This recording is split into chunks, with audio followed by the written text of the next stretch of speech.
Good evening and welcome to ATV. I'm Suad Asfour, your host. As most of you know, October is National Breast Cancer Awareness Month, and this month I am also celebrating life as a 5 years survivor. When I found out that I had breast cancer, I decided that I was going to make cancer the best thing that ever happened to me, not the worst. At age 50, I was diagnosed with stage 3 breast cancer and had double mastectomy. There was no doubt for me that I would be here to celebrate. I had no worries or fear, but I practiced every day to be the kind of person that I want to be. I've seen a lot of life in 5 years since my diagnosis. I've been able to see my son getting married, celebrating the baptism of his baby. I've watched my other grandkids' schools graduations. I feel blessed to have the opportunity to scratch the surface of all the things that I still want to do. There are many lessons I have learned along the way of my journey that made me feel I am a better person. I never could have done it without the support of my family and friends and staff and all the people I met during my treatment. I believe that modern medicine truly is a miracle. I had never been happier. I have faith and goodwill in myself to be and do more. I find more ways every day to remind myself to live from the beautiful surrounding I call home, being blessed with the opportunity to be treated by the best people. It's all just one big hug from the universe for me. It's time for me now to introduce to you my special guest for this evening. I have with me Kathy Mendler. Kathy is a certified oncologist nurse working with adult cancer patients and their families for 25 years. Currently working in a community outpatient setting, Kathy's role as breast cancer nurse navigator is to provide education and support for a newly diagnosed breast cancer patient. Thank you, Kathy, for coming to the show. Thank you so much, Suad, for inviting me, and it's my pleasure and honor to be able to celebrate this awareness time. And congratulations on your 5-year survival. Oh, thank you so and much. Thousands of years more to you. Oh, thank you so much. That's very sweet of you. Kathy, the first thing when a woman finds out she have a breast cancer, many few things zip through her mind, especially all the negative stuff, such as, am I gonna die? That is correct. How I'm gonna look like after the surgery? Is my husband gonna think I'm a less of a woman? You know, all this stuff. So I'm very sure this is the first step you go through when you meet somebody who just find out that they have breast cancer. So what do you tell them to be strong and how to start all the treatment? So I do believe, Suad, that education is a key point in trying to ground women back into reality, to know that they're going to survive with this breast cancer diagnosis. So the National Cancer Institute and the American Cancer Society tells us that 1 in 8 women will be diagnosed with breast cancer within their lifetime. But now we know that with better screening techniques, mammogram, ultrasound, MRI, also better treatment modalities with chemotherapy or anti-estrogen medications, we do know that women have a very, very good chance of surviving and being cured of the cancer if it is found at an early stage, and even so at later stages. Some of the things I do tell the women is that they are going to survive. They have a great cancer team to work with them and keep them informed. Develop a breast cancer treatment that most likely suits their type of breast cancer and the stage they may be in. So a lot of calming the fears and letting them know that they're going to be there tomorrow, the next week, the next month, the next years for their family. Yes, yes, and we know that cancer is threatening. So what are the things that women should never ignore about their health? Yes, there are many risk factors, and warning signs for breast cancer for many women are different. So probably the most prevalent sign to be aware of is a lump in your breast. Now, many women, they may find it feels different than their breast felt before. The lump is usually hard, like a pea. It is mobile and you can move it around. It is not painful. Mm-hmm. Other things that they should also be aware of are any swelling, any redness on the skin of the breast, or any warmth. Other things, the change in the size or the contour of your breast. Now, we as women know that most of us have one breast that's larger than the other, but this is a definite change in the contour and the size of the breast, so it's more like a swelling. There's also, you should be looking for any puckering in the skin of the breast, or looking to see if the skin on the breast looks something not unlike the lumpiness of an orange peel. Mm-hmm. Other things to also look for are any discharge from the nipple, and this would not include breastfeeding. This is definitely some kind of strange looking discharge or a bloody discharge, or sometimes the nipple may be pulled in or inverted, as we say. And one other thing to also look for is any lump in your underarm area. Okay, so any lump, regardless, never ignore that. Correct. And it does not always mean that that is a breast cancer. In fact, 80% of lumps that women find in their breast are not indeed breast cancer. Yes, yes. So a physical examination is a must on a regular basis. Yes. And of course, mammograms. Yes. So I remember in the past, they used to say you should start mammogram by age 50. And now that's changing, especially when there's family history and risk. So what age you recommend that anyone should start testing with mammogram? So in the United States, the National Cancer Institute, the American Medical Association, and the American Cancer Society recommends through research that we've done that women should start having a yearly mammogram at age 40. And certainly younger if you have a family history of breast cancer, mm-hmm. Yes. Definitely you should be having a yearly breast exam by a professional, either your primary care physician or your gynecologist, and this is something they would do on a yearly basis. Breast self-exams should be performed by yourself on a monthly basis. On a monthly basis. And the mammogram is very uncomfortable. Is there a way that it could be more comfortable for some people to encourage them? What else they can do? I know that they are very uncomfortable. A lot of women, there are a lot of tales told, not unlike childbirth, that mammograms are very painful, but they are in fact not painful. They are uncomfortable because the breast gets compressed. And if you are having your mammogram and things are very, very, very uncomfortable, you just need to talk to the mammographer and ask them if they could please rearrange the breast in a different way or not squeeze as tightly. And it is actually just lasts for a few seconds. You're not under the mammogram machine for very long at all. Yes. And the benefits outweigh you not having a mammogram on a yearly basis. Right.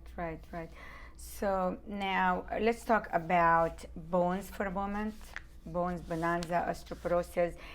Is there increased risk if a woman have osteoporosis to have breast cancer, or it doesn't have any relation? There is an increased problem with that, Suad, only if a woman, as one part of her treatment, she would be taking an anti-estrogen drug to help block estrogens from being able to feed a cancer, to make a cancer stop and grow and start making another breast cancer.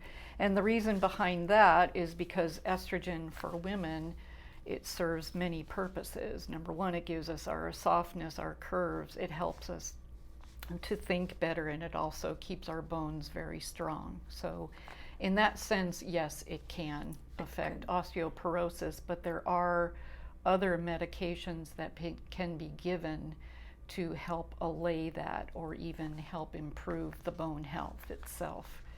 One of those is given through intravenously. It's called Zometa or pomidronate, And there are other oral medications that can be taken that are a little more difficult because the pills are large and you have to stand up for a while to help prevent indigestion. So, Okay. And we also hear that even if you eat right and you don't smoke and you exercise and you don't have family history, you still might get the disease. How do you explain that? well, breast cancer is a multifactorial disease. There's no one certain cause for the breast cancer. Certainly age is a factor. The older we get, the more chance, the higher the risk, definitely. There's also a risk with a family history of breast cancer, and especially if you have a first-degree relative, such as a mother, a daughter, or a sister that has breast cancer, that increases your risk. Certainly environmental causes are part of a problem. We can't, always get organic vegetables. We can't always look unless you live on the farm and grow the animals yourself. If you eat meat, you can make sure that you're not feeding them any antibiotics, or their feed itself does not contain any contaminants.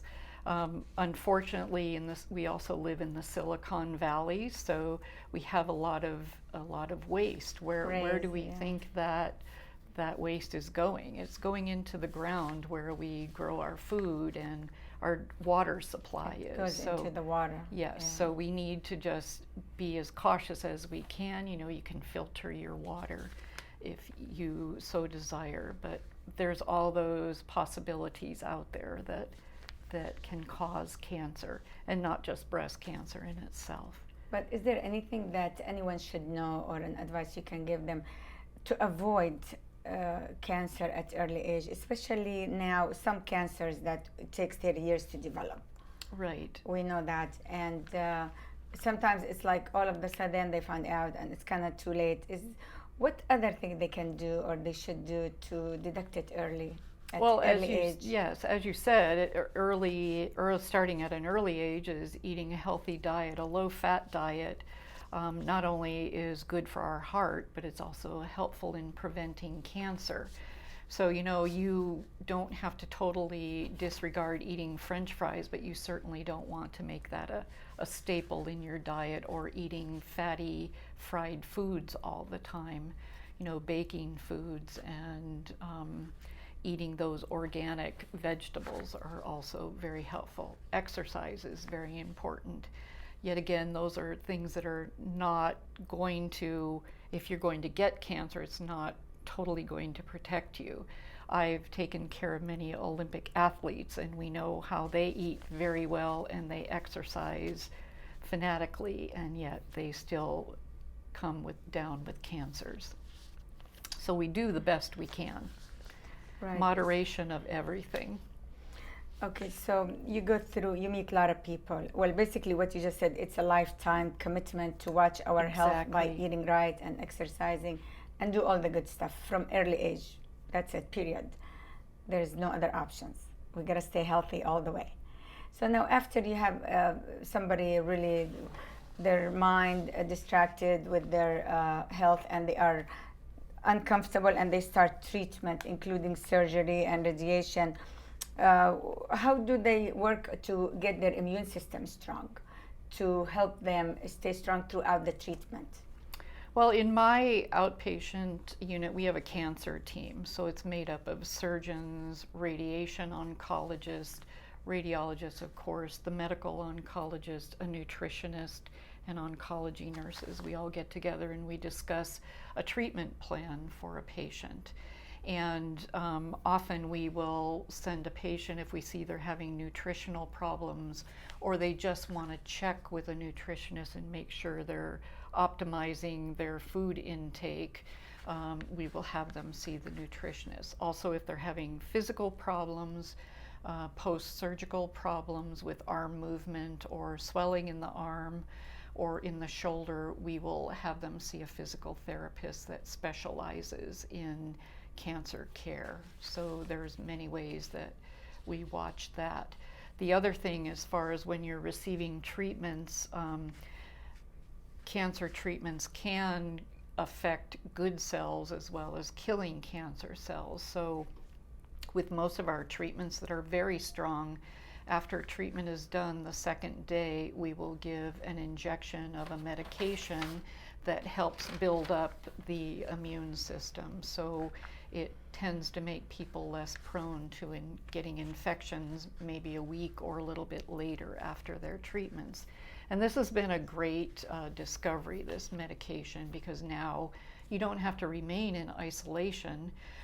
I remember when I first started oncology nursing, we would be telling people, well, don't go out to the movies, don't go out in big crowds, don't drink out of other people's glassware. If you're in a communal eating system, you know, like a restaurant, make sure you bring your own utensils, or, you know, vigorously wipe off the silverware before, so you aren't catching any germs that are normal to the human being.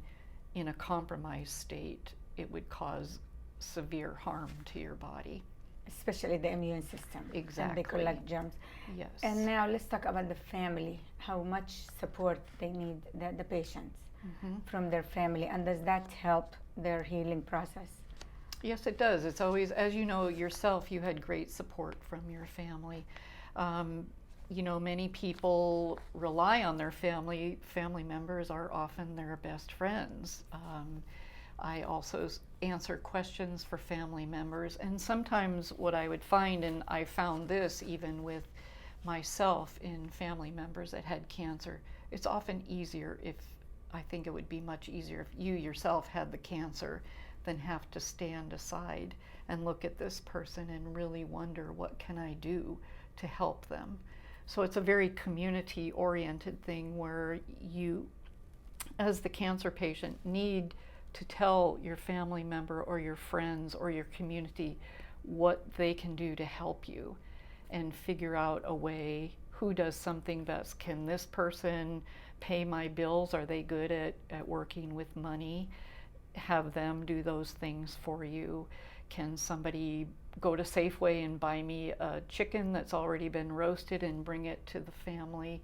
And in that way, you're giving somebody something to do that's going to help them and know that they're helping you.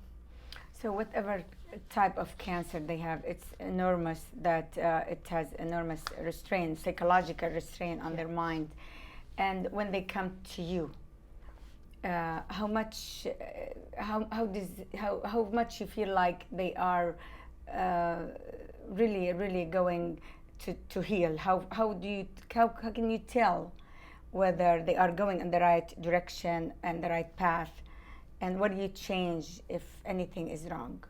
So again, like I said, in my community outpatient, we have a whole cancer team. And it's basically with a lot of communication, like, how are you doing? How was your last treatment? How are things going at home? Are things changing? How are your children, if you have children, how are they behaving? Are they worried? How is your spouse doing? Are there ways that we can have them come in and talk to the family in a conference or individually? We also have a social worker available that does individual counseling or group counseling for the families. We also offer support classes for not only the cancer patient, but the cancer patient and their husband and the whole family together, yes. So this is how we would also, one of the ways we would see if this person is healing. We also, when they're done with all of their treatment, we have a meeting and we talk about the next steps. What can you expect to help in the healing process? Because once, I don't know how you felt, Suad, but once you're done with treatments, you're just thinking, oh my gosh, I had all of this attention for 4 or 5 months and now I'm out there.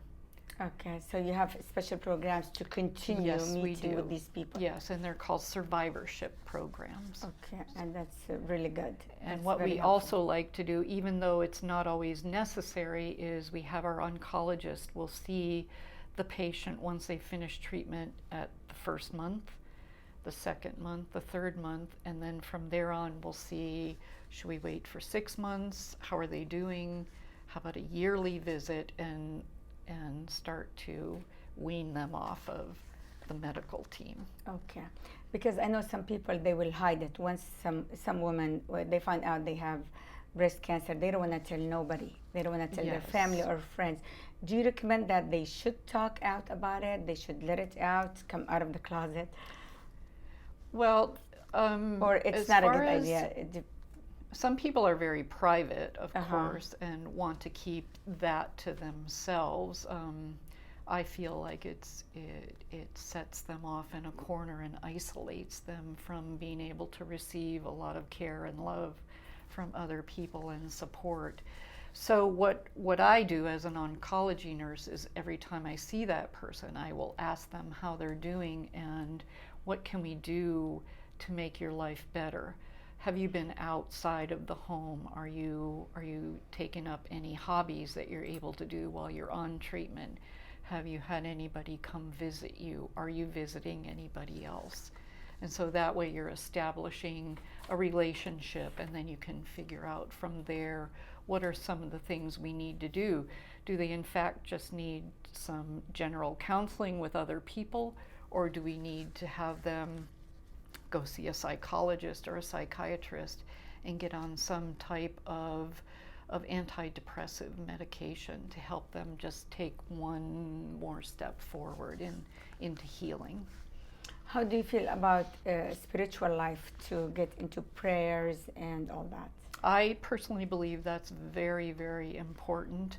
The church communities that people have, I affectionately call them the church ladies. Can't think of anything better than making food for somebody, because we all know that food is a healing thing many times for people. And if the patient themselves doesn't want to eat that, then the family themselves can eat that or put things in the freezer. Spiritually, prayer is very comforting also as part of your religion. Praying with other people or praying by yourself is something I find that patients tell me is very comforting to them.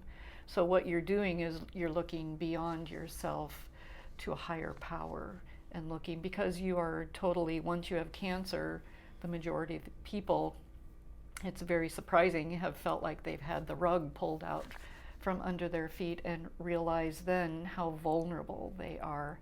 And the treatments can also be very difficult and actually make you feel worse than you did when you were first diagnosed. So. Well, my doctor always told me, don't watch the news, just watch comedy shows. And I did. So how do you feel about that? Well, I think it depends. I mean, comedy for myself is very important. It's good to, be able to laugh at yourself, I think. I don't know about, the news today is very depressing. The news is always going to be there, but so it's pretty much some to stay away people say laughter is the best medicine. Right, but to stay away from negativity and bad news is number one key. Right. And I find that very helpful myself. So it helps to center you. Yeah, stay away from all the negative people, negative news, anything that could hurt you somehow. And what about, I heard once that breast cancer can be caused by secondhand smoker. Is that true? There's still research being done about that. Of course, we know that smoking in itself, it causes cancer, not only breast cancer, but lung cancer, bladder cancer. It can certainly contributes to pancreatic cancers. So, I mean, I'm a product of secondhand smoke. Fortunately, I haven't had any cancer diagnosis yet, and many people, but I personally do not think it's a healthy thing. I know one of the things younger people are doing these days is going into hookah bars, where in fact it's not just smoking, you're actually concentrating in a pipe, inhaling all the smoke the tar and the nicotine. Right, exactly. So I think we still have time to do more research on that and to see how that's going to go, because definitely I have cared for people who have never smoked in their lifetime, but have contracted lung cancer, and these are young people in their 20s. Wow, that's very early age. Yes. Kathy, final advice for all the ladies? So I think that you should always be hopeful, with the proper screening, paying attention to your own body as part of, doing your dental exams, doing, your haircuts, that you should be doing your monthly breast self exams, taking care of yourself in that way. And to have hope in knowing that with all the updated screening modalities with mammogram and ultrasound and MRI and the new chemotherapy treatment modalities, that breast cancer is being found at earlier stages, and at that point in time it is truly a curable disease. So there's no death because of breast cancer. Correct. Not to think that way. And always stay positive, eat Correct. healthy, exercise from early age, stay with all the fiber and nutrition. Exactly. Well, thank you so much, Kathy, for coming to the show. Thank you so much. I really wish you It the was best my of luck. privilege. Thank you for all your help. For all the ladies who need you, God bless you, and I hope you'll always Thank be you. there for them. All right. Thank you very much. Great, thank you. Thank you. I love you for watching tonight. Thank you, and see you next time.